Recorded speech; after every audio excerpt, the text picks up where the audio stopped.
Could you pull her mic down? Can you record, Charlie? Thanks, sir. Thank you.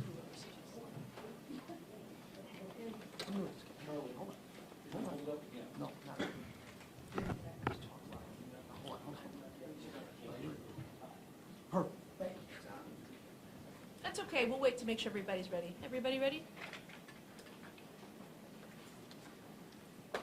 Well, good afternoon. My name is Barbara McQuaid. I'm the U.S. Attorney for the Eastern District of Michigan, and we're here to talk about the sentencing that was imposed earlier today on Dr. Farid Fata. I want to introduce the other people who are here with me because it was really a tremendous team effort to handle this prosecution. With me are Lamont Pugh, who's the Special Agent in charge for the Department of Health and Human Services, Office of Inspector General in Chicago. Paula Bate, who's the Special Agent in charge of the FBI in Detroit.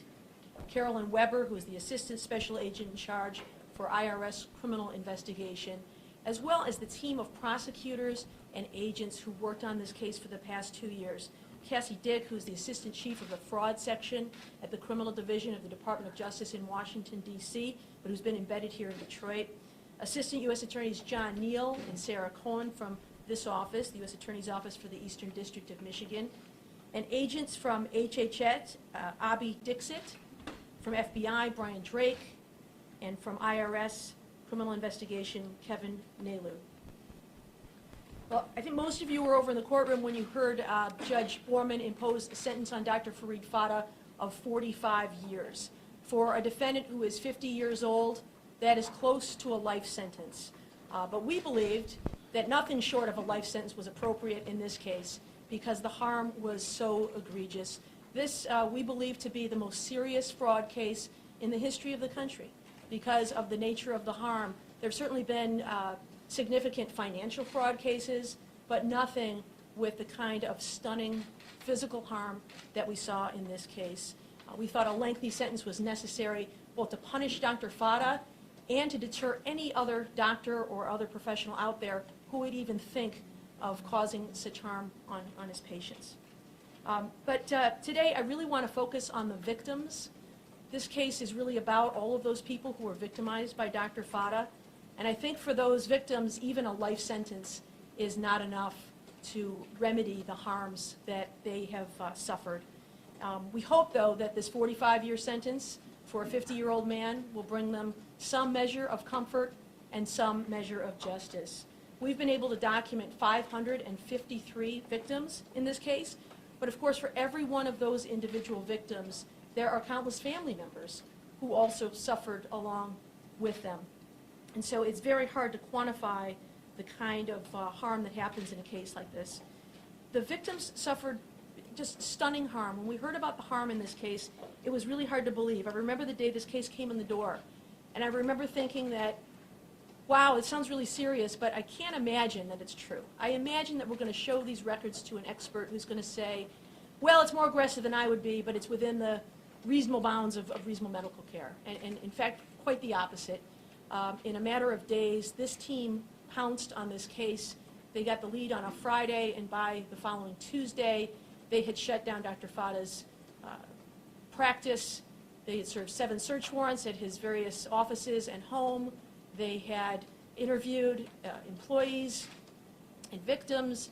They had obtained patient files, consulted with experts, and provided alternative medical care for the patients who were going to show up for their treatments on Tuesday morning, only to find that the office had been shuttered. And so I'm very grateful for the work that they did to help these victims. But the victims, again, to focus on them. Chemotherapy, as you know, is poison. It's poison that doctors decide to give to patients after reflection, after examination, because they determine that killing cancer cells is the best way to keep a patient alive. But Dr. Fata gave poison to people who didn't even have cancer. And he gave poison to these people not to keep them alive, but to make money, because it was profitable for him to do that. And although all of these patients, I imagine, who did not have cancer were at one point relieved to learn that they were cancer-free, have still suffered some very serious consequences, the very serious side effects from chemotherapy. We have seen patients who have organ damage, patients who've lost teeth, who have nerve damage, who have serious damage to their immune systems, who have lost bone in their sinus cavities. These are not side effects that they will ever recover from. In addition to the physical harm that has been done, the psychological and emotional harm that's been done to all of these patients can never be remedied.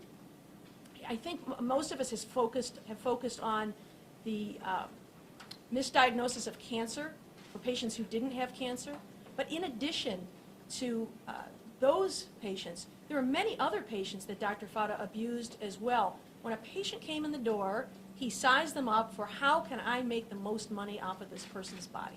How can I use this person as a commodity? How can I exploit this patient? So for some patients, those who didn't have cancer, he told them they had cancer so he could bill for expensive chemotherapy. Other patients actually did have cancer. Some were terminal, for whom chemotherapy was pointless. But he prescribed chemotherapy for them anyway, because it was profitable to do that. Patients at the end of life, people who were terminal. He underdosed other patients because he was too cheap to give them the amount of medicine they actually needed. If they needed 1.25 vials of chemotherapy, instead he just gave them one because he didn't want to open up that second vial. It would cost him too much money. He exposed patients to risk from unnecessary diagnostic testing. He had his own diagnostic testing lab, and he sent them there for unnecessary tests, which exposed patients to harm. He gave unnecessary iron treatments, infusions, injections, again, just so that he could charge insurers, Medicare or Blue Cross. Dr. Fata pounced on every opportunity to use a patient's body as a profit center. I want to thank some groups of people who were incredibly essential to this prosecution. First, the whistleblowers. This case came to fruition because of whistleblowers. So often these days we're relying on data to build our cases, but this case would not have happened without the exposure by the office manager, George Karadsha, and Dr. So Mungli, who provided information to the office manager about what was really happening in Dr. Fata's offices. We need whistleblowers like them to come forward when they see wrongdoing. It's so easy to sit back and say nothing. It's so easy just to leave your job and move on and ignore it and say nothing. We are so grateful to both of them for speaking up when they saw something amiss, and we need whistleblowers in medicine, in government, in business to let us know when something's wrong so that crimes do not go undetected.